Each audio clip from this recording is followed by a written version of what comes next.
ই পাসপোর্টের সাথে পুরাতন পাসপোর্টের নাম, বয়স অথবা বাপের নাম, মায়ের নাম অনেকেরই মিল নাই।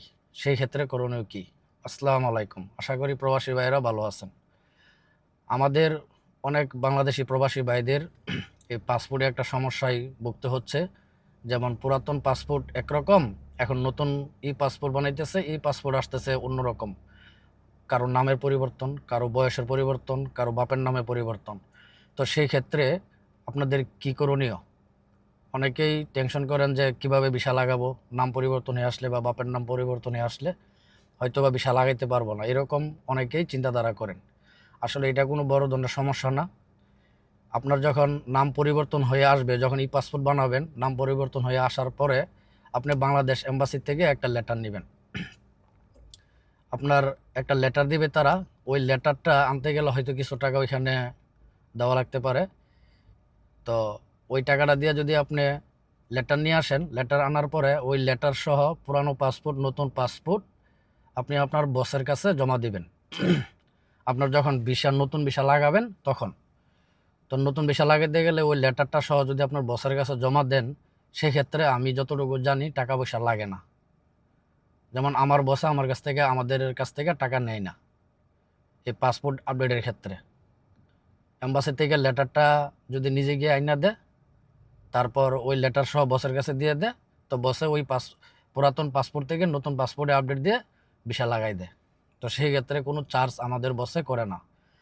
তো অন্য অন্য বসরা করে কিনা সেটা আমার জানা নাই। তো আপনারা এই বিষয়ে কোনো টেনশন করবেন না। যাদের এই সমস্যা আছে যে পুরাতন পাসপোর্টে যে একরকম নাম, এখন ই পাসপোর্ট বানাইতে গেলে নাম অন্যরকম আসতেছে। কারণ জন্ম সনদে দিয়ে আমরা অনেকে পাসপোর্ট বানাইছি, তারপর এনআইডি কার্ড এখন পরিবর্তন হয়ে আসছে। তো এখন তো বর্তমানে যাদের এনআইডি কার্ড আছে তাদের এনআইডি কার্ড দিয়েই ই পাসপোর্ট বানাইতে হচ্ছে। তার জন্য নাম পরিবর্তন হয়ে আসতেছে বা বয়স পরিবর্তন হয়ে আসতেছে, কোনো না কোনো একটা পরিবর্তন হয়ে আসতেছে। তো সেই ক্ষেত্রে আপনারা এটাই করবেন, পাসপোর্ট বানাইবেন, পরিবর্তন হোক কোনো সমস্যা নাই।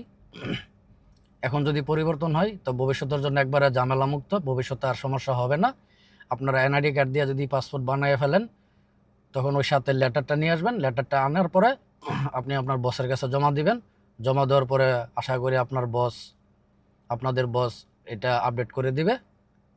তবে অনেক বস হয়তোবা এটার চার্জ ধরতে পারে, সেটা আমার জানা নাই, কিন্তু আমি আইডিয়া থেকে বললাম যে অনেকে হয়তো চার্জ করতে পারে যে পাসপোর্ট আপডেট দিতে গেলে 100 টাকা বেশি লাগবে বা 200 টাকা বেশি লাগবে। এটা অনেক বসে করতে পারে, কিন্তু আমার বসে করে না। আপনাদের বসে নিবে কিনা সেটা বলতে পারতেছি না। তবে আপনারা এটা নিয়ে কোনো টেনশন করবেন না। আপনারা আপনাদের নাম পরিবর্তন হলে এটা নিয়ে কোনো বড় ধরনের কোনো ঝামেলা হবে না ইনশাল্লাহ। তো আপনাদের নাম পরিবর্তন করে এই পাসপোর্ট পরিবর্তন করে আপনাদের যেটা সঠিক সেভাবে এই পাসপোর্টগুলা বানায় ফেলেন। তো সবাই ভালো থাকবেন। আল্লাহ হাফেজ।